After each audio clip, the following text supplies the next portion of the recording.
Good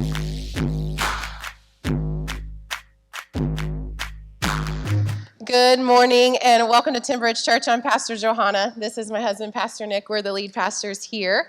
And we are in the middle of a series called The Busy Marriage. We've been talking about it for the last couple of weeks, and today we're going to dive into another part of a busy marriage, because we know that in our circumstances, in our lives, that lives get busy, and then usually the relationships that are most important to us are the ones that suffer from our busyness. So how do we develop healthy marriages in a hectic life? And we also know that not everyone in here is married, and that's okay. You can still listen to these sermons and get something from them and be encouraged in relationships about them, and especially if you're not married, because the best time to learn how to be a good spouse and learn God's principles for marriage is probably before you get married, so that you don't mess it up when you do get married. But hang with us. The first week was Pastor Nick talked about how we often get too busy to connect. Like, we just get too busy to connect with one another. And then last week he talked about how we get too busy to communicate, that when busyness invades our lives, we forget how to talk to each other, how to talk to each other nicely, how to communicate in a way that matters. And we're going to continue the series this morning. Yeah, and so we're going to get really practical today and talk about some practical things that really apply to our marriages, but also our relationships. We use marriage as the lens to what we're talking about, but we're talking about our relationships. And as we're thinking about today, I couldn't help but think about UFC, Ultimate Fighting Championship, mixed martial arts. That's a good illustration for marriage, right? Good comparison. That's a good comparison to your relationships, isn't it? But I was thinking about UFC. I love to watch UFC, and if you've never watched UFC before, there are times in a match where someone kind of gets rocked and they get punched or kicked, and they're definitely they're definitely a little woozy, and they go to the mat and they're not all there, and the other person, their opponent jumps on top of them and just starts to pound them, and as they're pounding them, every time this sequence happens, the referee does the same thing. He'll dive in and he'll yell, fight back, you got to fight back. And what he's saying is, if you don't learn to fight back, then what will happen is the match is over. All right, the opponent who's been dazed a little, if they don't fight back, the match is done for, and they'll call the match. And so they go, fight back, fight back, fight back. And if we're honest, most of us have a little bit of a daze about our life when it comes to how busy we are. We live like these overly busy lives, always in a hurry, and it can leave us in a daze. And if we don't learn to fight back against the busyness, then what will happen is it will actually hinder our relationships. Like, the match is over in your marriage if you don't learn to fight back against the busyness. The relationship is going to be hurt in your friendships if you don't learn to fight back against the hurry. And so today we're talking about what does it look like to battle the busyness in our marriages. So if you have a Bible, open it to Romans chapter 14 or go on your app to Romans chapter 14. That's where we're going to start off. Romans is in the New Testament. If you're new to church or new to the Bible's divided up into two sections, the Old Testament and the New Testament. The Old Testament is a record of the history and movement of God before the coming of his son Jesus into the world, and everything in the Old Testament points forward that one day God will send a rescuer to rescue people from their sins. And that's the story of the New Testament. The Messiah, the Son of God, his name is Jesus, and the New Testament records his birth, his life, his death on a cross, his resurrection. That means he came back to life, and the beginnings of his early church. And Paul, a follower of Jesus, wrote the book of Romans, a letter to the church at Rome. And here's what he says in Romans 14:19. He said, "Let us therefore make every effort." Like, do everything you can. Make every effort to do what? To do what leads to peace and to try to build each other up. Paul says when it comes to our relationships, here's what we ought to do. We ought to do everything we can. We ought to make every effort. We ought to work hard to make peace, to live at peace, and to build each other up. What is Paul saying? He's like, you got to fight back. You got to fight back. You got to do everything you can to fight for peace and health and encouragement in your relationships, and specifically today when it comes to what we're talking about in your marriages. So we want to get real practical today and talk about 3 ways that we battle busyness in our marriages. 3 ways we fight back. And the first one is this: it's to prioritize your marriage. If you're going to battle busyness in your marriage, then you're going to have to learn to prioritize your marriage. This is what it says in the Old Testament in Ecclesiastes chapter 3, verse 1. It says, "For everything there is a season, a time for every activity under heaven." This is saying there is time for everything that needs to be done. It matters if you'll make it or not. And if our marriages are important, then we're going to prioritize our marriage. We're going to prioritize what's important. How do I know you're going to prioritize what's important? Is because if you don't want your car to get towed away, you're going to schedule the car payment. Yeah. Like, we schedule what's important. Like, if we all want to sit at home, all of us on our phones, and have a TV on and maybe another device on and be working on schoolwork on a computer, we're not going to miss the internet payment. Like, we just aren't, because we want that luxury. It's automatic. We got to have that internet. We schedule all of those things because they're important to us. So you also need to think about this differently. Like, oh, my marriage is probably the most important relationship in my life. I should be prioritizing my marriage. How do you do that practically? There are lots of different ways to do that practically. One is a date night. Like, simply schedule a date night. It doesn't sound romantic, but I promise you it is. Put it on the calendar. Like, every Thursday night, we're going on a date, just you and me. Or maybe every other Thursday night, we're going on a date, because the other Thursday nights, we're swapping childcare with a friend, and they're going to watch our kids this Wednesday night while we go on a date. We're going to watch their kids next Wednesday or Thursday night when they go on a date. Figure that out. Put it on the calendar. If it's important to you, you'll put it on the calendar, and you'll schedule it, and you'll schedule it regularly. Pastor Nick and I, we do this thing called a most important meeting. Like, you have a most important meeting where you're just running down everything that's happening this week. Like, I've got this going on. What do you have going on? Why? Because when you don't talk about those things, you miss out, and you usually get frustrated and angry because you didn't tell me you had that. And then it starts to build up resentment. But if you just had a most important meeting where you're talking about all the things that are happening, or if you're sharing your calendars with one another, it is a practical way to prioritize your marriage. We firmly believe in regular weekends away. Just us. Like, on a regular basis. Maybe it looks like quarterly. Maybe it looks like every month, however you can do it. Just a weekend away. Or maybe someone takes your kids away from you and it's just the two of you alone. Why? Because those things matter. Those connecting points matter. And I was making a joke with some friends of ours. I'm like, we said it at the beginning of the series. Like, we're preaching to ourselves as a reminder of healthy habits to battle the hecticness that happens in our marriages. Like, schedule the time. Why? Because when I look back, my favorite moments are, sure, we've had great family vacations, but I love the time that I've spent just us. Like, when it's just us, it renews that sense of love, that renews that sense of connection within our marriage, which would also mean, like, go on a vacation together.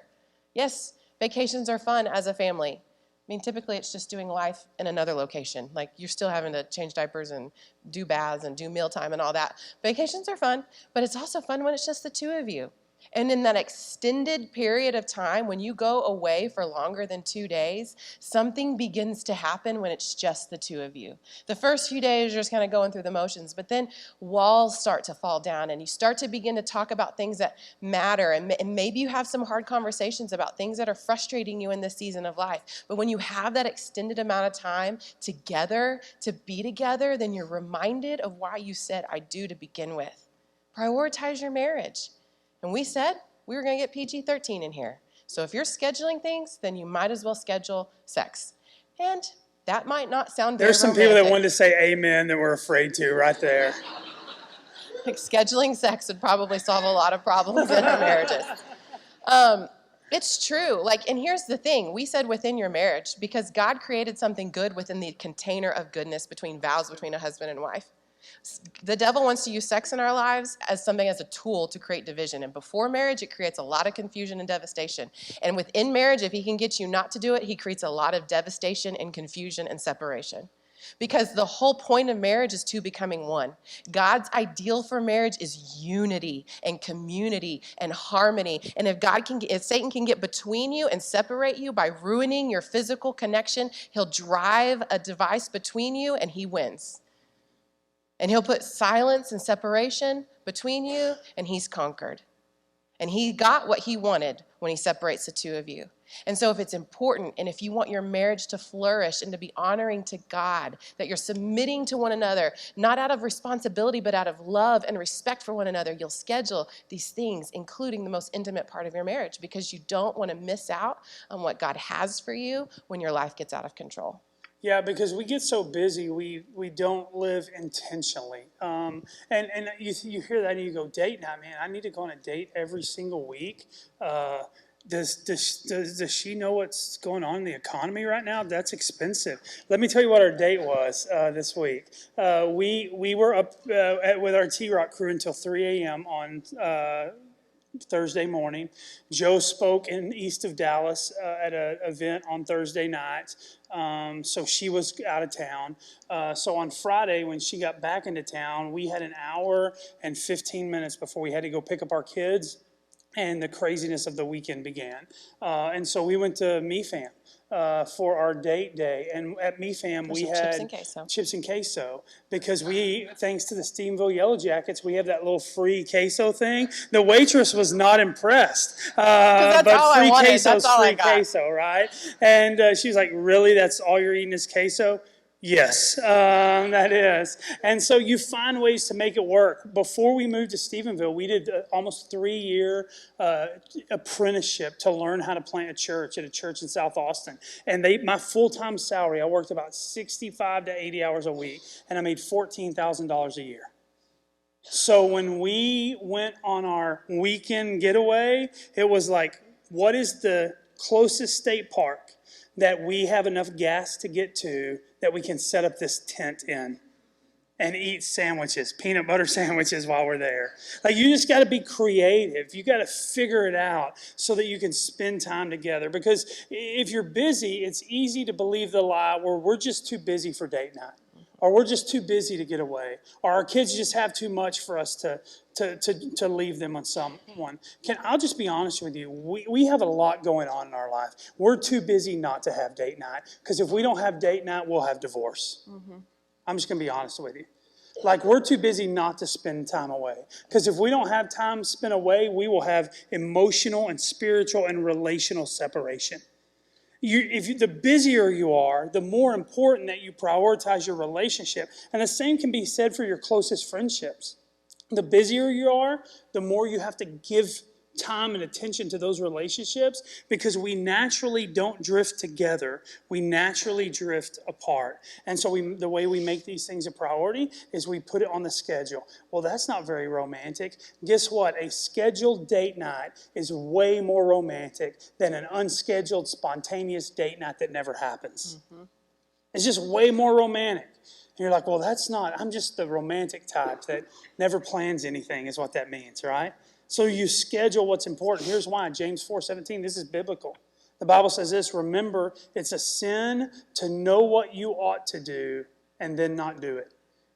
You see, most of the time in Western Christianity and the American church, we focus on sin being, this are all the things we shouldn't do, so stay away from this bad list. And as long as we don't do anything on this bad list, then we're okay. And what we've forgotten is there are some good things that God has taught in His Word, that we ought to be doing the good things. We ought to be doing the right things. It's not just not doing the wrong things. It's actually practicing the right things. And if we'll practice the right things, then we'll live God's way and not our own. But when we avoid doing the things that we know are right and we know are good and we know are true, if we avoid doing that, that's sin as well. And so if we want marriages that are healthy, if we want relationships that are thriving, then we have to make sure we're prioritizing those in our schedule and our calendar.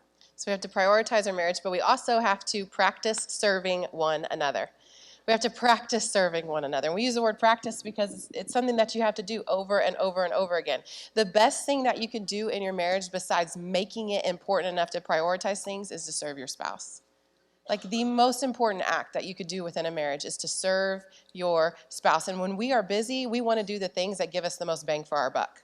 Like when our lives are full and there's a lot going on, what's that little connection point that's going to have the most impact in my relationship? And it typically is going to be surrounded by serving.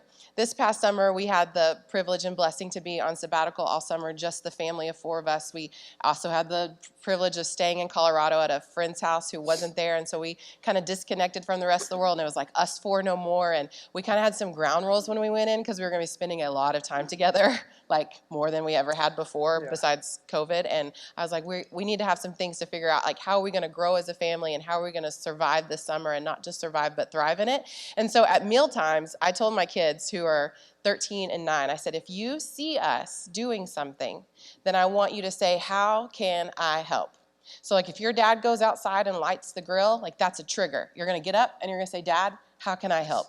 And I told Hadley, I was like, if you see me, you need to ask, how can I help? Like, can I set the table? Can I get drinks? Can I throw the trash away? Can I take the trash away? Just immediately, if you see us up and moving, that should be your sign to get up and say, how can I help? And by the end of the summer, we were pretty good at it. Yeah. It was a struggle there some because I'd be like, hello, we're in the kitchen. Like, you need to be asking a question. What question should you be asking? And Hadley, like, ready to please, was always there, like, just doing it without being asked. And she'd be like, Hayden, we're supposed to be asking, how can I help? I mean, it was real good for their relationship and that sibling rivalry. But, how can I help? What would it do for your marriage if you turn to your spouse on a daily basis, at least try it weekly, and say, how can I help you? What's just one thing I could do to serve you? You've got a lot going on. What are you stressed out about? What's weighing on you? How can I alleviate stress? And then when they say it, we just do it. I think you would be surprised at the requests that would be made when you say, how can I help? Because a lot of times we think, well, I do your dishes and your laundry, and I plug in your earphones for you so they're ready for you when you go to bed, without ever asking, like, what would be the one thing that would communicate something to you if I was serving you? How can I help? Matthew 20, verses 26 through 28, Jesus is speaking, and he says, but among you, and he's talking to his disciples, he says, it will be different. Whoever wants to be a leader among you must be your servant, and whoever wants to be first among you must become your slave. For even the Son of Man came not to be served, but to serve others and to give his life as a ransom for many. When we choose to look at our spouse and say, how can I help? We are choosing to model the servant love of Jesus. Like, we are never more like Jesus than when we serve. And so why wouldn't we want to be like him and model his love and pour his love and kindness out towards our spouse and say, how can I serve you? Not because it's for my benefit, but it's for your benefit. I'm going to pour my time. I'm going to leverage my assets and my energy to benefit somebody else. Small acts of service will pay off in big dividends. And so how can we serve one another? Yeah, and we have to be really intentional about this, because the truth is the vast majority of us at our core are selfish people. We can be honest about that.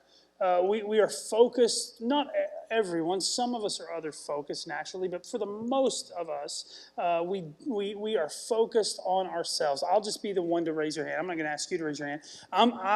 That's me. I'm just like, naturally, if you give me a choice between focusing on me or someone else, me is going to win every single time. That's my natural tendency, right? That old school Toby Keith song, I want to talk about me, I want to talk about I want to talk about number one, me, my, oh, I. That's my theme song in life, right? I want to. At least you can be honest. I'm being honest. It's confession time. Yes. And so we naturally tend to be self-focused, not others-focused. So if we're going to serve our spouse, or we're going to serve others that are close to us, that we love and care about, we have to be intentional about it. Here's what the Bible says in Proverbs 21:5. It says, the plans of people who work hard succeed. Look at the last part of this verse. You can be just as sure that those in a hurry will become poor. That those in a hurry will become poor. Here's why we're intentional about serving our spouse and serving those close to us. When we have a plan, an intentional plan, it leads to relational success.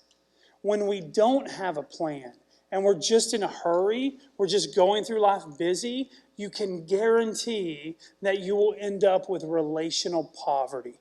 because we're too busy to be others focused. Think of it this way, like when we want to save money for something, think of the last time you saved up money for something, whatever that was, that thing that you really wanted or that experience you really wanted to have, and you're like, we're going to save money. What that meant was you had to sacrifice other things in order to put money into an account for that thing. So you had to have a plan in order to get whatever it was you want. Think of how we serve others as making an investment in the bank account of trust and love and care that is a marriage. When we serve one another, what we're doing is we're making an investment. Because at some point, I'm going to have to make a withdrawal.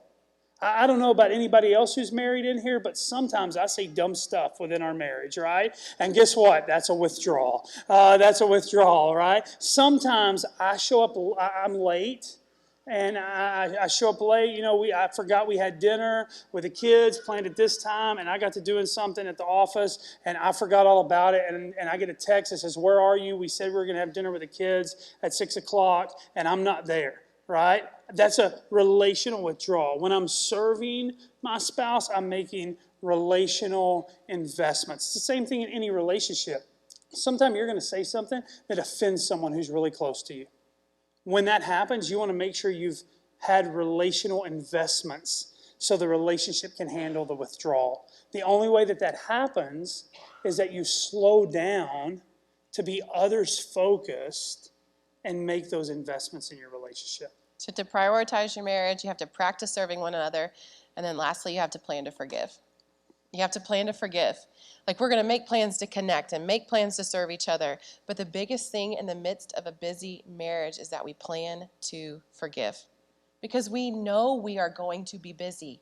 It's a part of the culture that we live in. It's a part of our lives, being involved in things that we care about and wanting to maximize the time that God has given us, that we are going to be busy. And for the last 2 weeks, Pastor Nick has said multiple times that when we are busy, we are rushed. And when we're rushed, we're rude. Or that when we're busy, we aren't loving. And I could replay that over and over in my head, that when we are busy, we are rushed. And when we're rushed, we are rude. And so it's going to happen. Our human nature, in the hecticness of our lives, we are going to wound each other out of our busyness. This is what it says in Colossians chapter 3, verse 13. It says, "Make allowance for each other's faults and forgive anyone who offends you. Remember the Lord forgave you, so you must forgive others." This is why we have to plan to forgive, because we know He's not going to get it right all the time. And so if I go into it knowing I'm going to forgive him of the offense, that's not excusing him for his behavior. And it doesn't mean that I'm not going to have a conversation about it if it really does bother me, about how we could do better or how we could do better and grow. That's not what it is. It's forgiving. It's saying, I know you're going to mess up and I'm going to forgive you for it. I know when you said that thing that you didn't really mean it that way. I might have a conversation with you about your tone of voice, but I'm going to forgive you. I'm going to plan to forgive. Because too many times in our marriage, we let unforgiveness fester, and it keeps us in this cycle of being angry and mad and bitterness, and you owe me, and I'm not going to forgive you. And we don't understand that we're poisoning ourselves in that cycle of unforgiveness. That if we would learn to plan to forgive, that if we would learn to how to forgive and to seek forgiveness, that it would release us from that cycle, that it would give us freedom and allow us to move on in a healthy marriage in the midst of a hectic world. And so we're going to plan to forgive, but we're also going to plan to ask for forgiveness. I don't know about you, but when you hear when you're rushed, you're rude, you're like, yeah, you are. When you're rushed, you're rude. When you're busy and out of control, it is very unloving. And then I forget that when I am rushed, I am rude. It's so easy to be like, yes, when you're rushed, you're rude. Instead of adopting a mentality that when we are rushed, we are rude. We should just make community confession. When we are rushed, we are rude. And we're going to wound our spouse, and we should plan to ask for forgiveness. We should just plan to ask for forgiveness, knowing that I'm not going to get it right, that I'm going to hurt your feelings, that I'm going to say something and do something that maybe I intended to hurt you. But I need to have the responsibility and the honesty to say I want more harmony and unity in my marriage, and so I'm going to ask for forgiveness. I'm going to plan to forgive you, but I'm going to plan to ask for forgiveness. We have to plan to ask for it. Because the truth is that when we are busy, we will be rude. When we're rushed, we're rude. When we're busy, we're unloving. And the most practical and best practice within our marriage is that we will plan to forgive. So I don't know about any of you in this room, but we're going to take a quick poll. How many of you are road trip people? You love taking a road trip. I was just demonstrating that to show you what to do. I'm going to put my hand down because I hate road trips. I don't get you road trip people at all. People are like, I love a good road trip. I'm like, what is wrong with you? Like at your core, what is wrong that you want to load up into a car with a bunch of other people and spend a ton of time in that little bitty car? And so when we travel, I'm like, how can we get there on a plane in an hour? That's what I want to do. I want to get there in an hour, no matter how far it is. And Joe's like, wouldn't it be awesome? I mean, Fort Collins is only 15 hours away. Wouldn't it be awesome if we just drove? No, it would not be awesome. But because we're trying to, make this marriage thing as healthy as it could be, sometimes we get there on a plane and sometimes we take road trips. And when we take road trips, we load up our kids and Joe's dogs, Joe's stupid dogs that I didn't want. He totally wanted them. And all of our junk, and we're in the car, and it's 15 hours. And if we only have to stop to use the bathroom twice over this 900 miles, and we eat in the car at drive-thrus, we'll be there by 8 p.m. So in my mind, it says like arrival time, 7:59. I'm like, watch this, iPhone. I'm gonna beat that, right? And I get in the car, and we're going, and we're flying until we hit road construction, and it's shut down for 2 hours. And you're just sitting there an hour into your 15-hour road trip, just sitting there. And I'm just fuming, man. I'm like, oh my gosh. And that's when Joe, who is reading her book, earphones in, listening to her podcast, looks up after an hour and realizes that we haven't moved in the last hour. She'll pop an earbud out and go, well, at least we're all together. And at that point is when my head explodes. If you ever be like local pastor snaps, it'll be like, what was the last thing he heard? At least we're all together. That's what he heard. It just sent him over the edge. And that's when I snap, and I hate it. And the thing is, I don't hate that we're all together. I don't even hate that we're stopped. I hate that it is an unexpected, unplanned inconvenience in my already overbusy, overhurried life. I hate that it's an unplanned, unexpected inconvenience in my already overly busy, overly hurried life. That's why we plan to forgive our spouse. Because if not, when offense comes, it will be a great inconvenience. A great unexpected inconvenience in your already overly busy, overly hurried life. People, I'm not talking about abuse, I'm talking about offense. There's a difference. When people offend you, you have to be quick to forgive. Because if not, you end up keeping score. And keeping score is never good for any relationship. It's not good for a marriage. It's not good for a friendship. It's not good for our relationship with your kids. So we plan to forgive. We just count on doing it. We just know ahead of time, just know that we're going to have to forgive our spouse. And there will be people who are close to us that offend us, that we have to forgive them. And I don't know if you know this or not, but the person you are married to is this thing called human. They're human. And so they're going to offend you. They're going to blow it. They're going to say something wrong. They're going to drop the ball. They're not going to come through. Be quick to forgive when they do. Just plan on forgiving them, because holding on to offense isn't healthy for any relationship. Go back to Colossians 3:13. We read it earlier where Paul says, forgive as the Lord forgave you.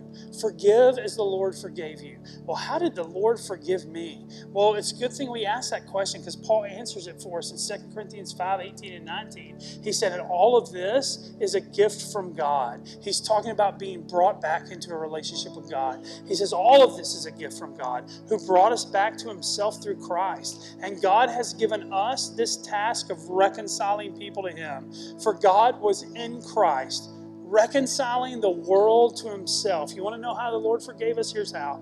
No longer counting people's sins against them. That's the gospel. That's the good news. that everything that you've done wrong in your life, every time you've chosen to live your own way, every time you've walked down your own path and you've ignored the direction and leadership of God in your life, every single time, because of the cross of Jesus, God hasn't held it against you. Every time you've blown it, every time you've willfully rebelled against God's plan in your life, He doesn't hold it against you. He doesn't count it against you. He doesn't keep record of your wrongs. Because of the cross of Jesus, He forgives us. He doesn't hold it against us. He doesn't keep account of all the things that we've done wrong. And then Paul says this crazy thing. He says, just like God has forgiven you, you got to forgive each other. You got to forgive each other. You want your relationship to be healthy? You can't hold it against them. You can't hold it against them when offense comes. You want your friendships to be healthy? You can't hold it against them when offense comes. You want your family to be healthy? You can't hold it against your kids when they blow it, because they will blow it. So what does it mean to forgive as the Lord forgave you? It means that we don't hold it against people, because Jesus didn't hold it against us. And that's why we're welcome in the family of God. Because we all blew it. We've all messed up. We've all walked our own way. But because of the cross of Jesus, He hasn't held it against us. Let's pray.